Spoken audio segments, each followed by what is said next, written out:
So I'll tell you a little bit about my journey very quickly. I am Calcutta 2013. After I finished MBA, I obviously took the best placement that I got, and I got a good one. I was very lucky. I went to Hindustan Unilever, where I worked for close to 2 years. Um, First year, I did the business leadership trainee program, where I was sent as a Punjabi from Gujarat. I was sent to Tamil Nadu, rural Tamil Nadu, to do sales. Clearly, perfect match, but that is what Unilever strategy always was. My other batchmate, who is from Andhra, was sent to rural Bihar. So I understood what they were trying to do. And the idea was that if you can learn how to sell there, you can sell anywhere. And I think that was one of the best, the first 3 to 4 months of my, 6 months of my career was perhaps the time that I learned most. My favorite story to my team is that I learned how to do VLOOKUP and pivot tables sitting at a distributor's place in a small town called Valaja, where there were probably only 3 computers. And my sales officer told me कि तुम MBA करके आए हो तुमको इतना भी नहीं आता है. And that's when I learned. So Unilever, I worked across for 2 years in the training program. So I worked in Tamil Nadu, I worked in Bombay in brand management for a while. And eventually I was posted as the brand manager for a brand called Tony and Guy, which I did for 6 to 8 months. And at that time, like we keep seeing these peaks of startup enthusiasm, which are now more constant. Back in the day, they were not as constant. I was in the peak of startup enthusiasm where I quit Unilever and I joined Zomato, which also ended up being a great experience because I was by the like in Unilever in HUL, I had a team of 2-3 people as a brand manager. By the time I left Zomato, I was handling some 300, 400 people. So it was a great experience to be able to, and it was also growth time for Zomato. Right, there was a lot of inorganic growth. There were funding rounds, there were acquisitions. So I did a lot of roles in Zomato, mostly in operations and a little bit in finance also. So very, very different from what I had come in from. After Zomato, I was actually figuring out what my career move was. And in that time, I realized that I've gone to a large company. I worked in a growing startup, and it probably would be a smart step to do something of my own. Because what I was missing, I think, above all else, was that feeling of ownership. Well, to be fair, both Unilever and Zomato are huge ownership-driven companies, but there's a different ownership in when you actually have your own startup. This is when I started deciding out what to do. And there was just one idea in mind at that point is that I want to do something that has a larger benefit than just being a business. That is the simple thing that I started off with. And obviously, I thought of a lot of ideas then. Um, Sometimes it says that you're lucky when you stumble onto the right idea. And I stumbled onto the idea. I come from a family that is very environmentally enthusiastic. My dad is a huge environmental person.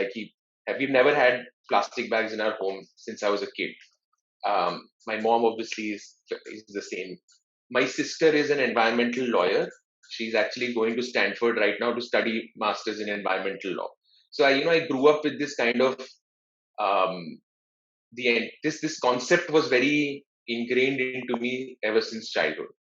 Um, and then the thought behind this was that why do people use plastic bags? Right? The simple answer is because they don't carry their own bag.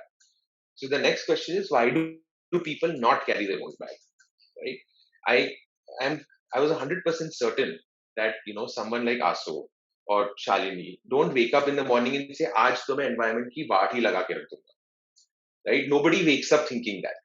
But plastic does end up doing that. So, what is that is stopping them from adopting a more sustainable lifestyle?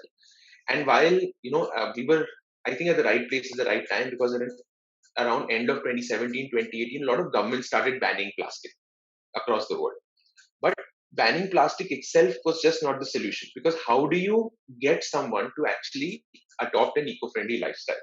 And the simple thought was that if we can make a product that is memorable enough in the sense that it's got some nice design element, And if it matches a few other basic criteria in terms of quality, in terms of price, then someone like Asu should want to take a bag to the supermarket next time. It's not like you forget, but it becomes part of your lifestyle. And we realize in order to create change on a large level, we need consumers to act sustainably, right? And which is why we started making consumer products that fit into our customers' lives. And for the first few months, we started off by making very simple tote bags. There were 2 or 3 different types of tote bags with 5, 7 designs each. We launched a website. And at that point, before launch itself, I was lucky that I heard about the Amazon's global selling program as well, because of a lot of alumni in Amazon. So when I discussed the idea extensively with a lot of friends, and then I got uh, this understanding that there is a program devoted in India to get sellers from India to sell on Amazon US. And immediately we became part of that program as well, because we realized that sustainability as a concept is already far wider, far more accepted in more developed countries like the US than it is in India. But India, being the um, being the hub of everything exciting that's happening, in one of the hubs of everything exciting, it holds a huge potential. And at that point, it was more of a proof of concept, right? I had this idea, I thought, wow, what a great idea. But the consumers need to echo it for it to become a business. And which is why we launched on Amazon first in Shalini, which is why you see a lot of reviews and stuff, because from the we launched on Amazon US 2 days before we launched on Amazon India. For us, it was just important to see how consumers react. And obviously, I had no idea of how Amazon works at that point. And I was a team of, I think, 3 people. Yeah, total, me including. 3 of us figuring out how Amazon works, how advertising works on Amazon. But the reason we kept going is because we started seeing consumers write in very, very enthusiastically. And in their reviews, we saw that our return rates were much lesser than what the market demands. So the market kind of dictates. And that is when we realize that there is potential in this business to create great consumer products that fit into a sustainable lifestyle. Um, we evolved by pushing further on Amazon. We did a lot of product innovation. A lot of things worked. A lot of things didn't work. We started moving beyond just plastic bags into more use cases where consumers could use our products. So one of the products that came out was a lunch bag, where if you realize that most people in India, when they take lunch to work or to school, it is wrapped inside a plastic bag, because invariably there will be some gravy which will spill out and spoil the bag. So we made a simple thing where we said it's a washable bag, and it is you can wipe it from the inside. So if something falls, it's easy to clean, and that turned out to be a very simple yet very powerful insight, where lunch bags became one of our top selling products. And we have ever since moved in that direction by listening to what consumers say. So a lot of our products today, the ideas come from when consumers write to us, when we read reviews, and then we are also able to maintain qualities because uh, till date, every consumer complaint is handled by me. Very often, I will reply as Udit, saying that one thing that really helps us in our growth and in keeping us grounded is listening to what consumers are saying. So that is how we've worked, and we obviously developed a team kya, like a panel of our friends and family who we keep discussing ideas with. And wow, because we do sustainability for as a business, there are a lot more people around us that are tuned into sustainability. So we keep figuring out, what kind of products to make, which area to tackle. We've stayed within bags so far because we see a lot of potential just within bags. Because at some point we realized that while plastic is an issue, there is a far bigger issue that is often not spoken about, which is fast fashion. Fast fashion encompasses uh, unethical labor practices, um, uh, products that are not built to last because these companies are getting consumers to purchase often. And again, for that, our thought process was very similar to when we did our first product innovation. Is can we create like a great lifestyle bag out of completely sustainable materials, but have it match a fast fashion product in terms of looks and in terms of pricing. Because at the end of the day, for uh, someone who is a general consumer, if the sustainable and the sustainable product uh, costs about 50% more, they're probably not going to go for it. So, and when you go down to the actual costing and you break down the cost, you from a little bit of first principles thinking, it's not that much more expensive. It's probably about 20 to 30% more expensive. And that we've seen falls within the range of our consumers to say, okay, we can make a sustainable choice.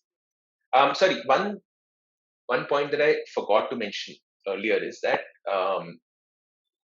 one thing that we realized was that sustainable products were either extremely expensive, where most of the brands right now that have sustainable lines are priced at almost 2x of what their regular lines are priced. It's almost prohibitively expensive for someone to buy those brands, if you're looking at getting a bit of a mass reach. So, or they're very boring. We've seen a lot of products that are made from jute. Those old bags that we used to carry for lunch, which are these jute bags. They're very boring. They're not memorable enough. They're not, they don't make the consumer fall in love with them to be able to choose sustainability. So, which is what one of our differentiating factors was. We will not be a premium brand and we will not be a boring brand. And I think we've been able to balance those two as we've gone ahead. This is about the products. We have a lot of products now in the lifestyle range. We have vegan handbags, sling bags, and we have a lot of other products in the more essentials kind of range, which are shoe bags made from recycled plastic bottles, snack bags and snack pouches made from recycled plastic bottles, and obviously that core offering is our tote bags. So we have a variety of different tote bags of shapes and sizes that kind of fit into different use cases of consumer. One is for grocery shopping, one is for work, one is to, let's say, a college bag. I wish if there are any questions, please do stop me because I feel it's a large monologue. So, but in terms of how we sell, like I said, we launched on Amazon India and the US. We always had a website, but Amazon is an all-consuming kind of portal once you get into it, because there is a lot of stuff you can do, and which is why we leveraged Amazon to grow. I think we're in Amazon in about 12 or 13 countries. We just launched Amazon Japan last, which is proving to be very difficult because nobody remotely understands Japanese. So, but that's what we are working on right now. We've seen very, very strong positive comments in the US, in UK, in Europe, and in India as well. And which is what has kept us, going in terms of launching products in different countries. Each come with a very, very different set of challenges in terms of what the local regulations are, how do you do fulfillment in these countries. But we've been able to solve it slowly. We've been at it for 4 years. One thing that really helped the business is around 2.5 years back, my wife, who's also IIM Calcutta 2013, she left her job at Airtel and she came and joined me. And which has been a really big thing because we've been having now 2 people focusing on different tasks. And this is what I also tell a lot of aspiring entrepreneurs: start with co-founders, because you will end up needing to do a lot of things and you will not be able to look at each. We still feel that we are about 5 co-founders short, but abhi 2 se chala lete. But yeah, that's what we're doing. And yeah, now last 3 months we kind of rebranded and relaunched our website as well, because we realized that now while we are growing our footprint on Amazon, there is a large play in a self-branded website, which is also taken off very well. It's obviously far more complicated to run your own channel than to run through Amazon system, but it's a fun challenge to have. Thanks. Can you also share some details on the kind of ask you have for us? See, I was thinking when I also said, all you need to come in is with your story and ask. So, my asks are unlimited because there is always something or the other that you can do in your business to move it forward. But I kind of zeroed down on these 3 things, which I would, like to have a better understanding of. The first is marketing, for example. Amazon's entire marketing is done in-house, and it is done still by me and Nikita majorly, because it is one place which is one of our highest spends. And every time we have outsourced it, which has been a couple of times, our sales have really taken a tumble, or our costs have gone up. So I would, this is one thing that I would, try and understand, is specifically performance marketing. Whether it's for Amazon, for websites. Website, I have a niche agency that I use because I'm not able to give enough time to it. So my ask is basically, how do other brands, younger brands, manage this? Do they do it themselves? Do they do it through an agency? And obviously, what kind of agencies would work?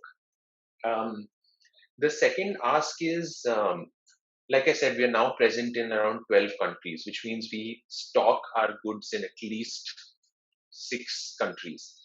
Managing that entire fulfillment network is a very it's time consuming and is prone to lapses in different places. It's not easy. For example, if something really sells out quickly in the US, I cannot fulfill it immediately because my lead time will be at least 7 days. Of like 2 days of just getting the shipment ready, because you can't send 5 bags. You need to send a shipment. So 2 days of getting the shipment ready, 5 days of getting it to the US, and then a couple of days before it starts selling. So then US is still something that we've sorted. We are also present now, for example, we stock in France, Germany, UK, and Japan. So how does one, are there any services, is there anything that we can use to kind of manage this global fulfillment network? And third is, what my ask is that we are currently a bootstrap startup, have been for the last 4 years, 4.5 years. But at some point we would be looking, thinking, at least we've started thinking of fundraising. And what I would like to understand is, what are the metrics that kind of work for either a sustainable brand or a D2C brand, or both? I mean, if there are metrics for a sustainable D2C brand, fantastic. Because we know that our sustainability metrics are very strong. But in terms of, what other kind of things are the checklist to, go ahead. So these are my 3 asks. Thank you so much, Udit, for your time. And thanks, everyone. It was great. No, it was a great discussion. It was nice to meet new faces, meet some old faces as well. So I think it was nice to have this session. It was fun. Yeah. Bye, guys. Bye. Thank you.